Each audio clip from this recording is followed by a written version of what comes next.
নমস্কার বন্ধুরা, সুষমার দুনিয়ায় তোমাদের সবাইকে স্বাগত।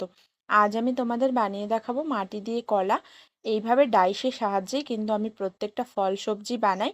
সেই জন্য আজকেও দেখো কলার ডাইস নিয়ে বসে গেছি।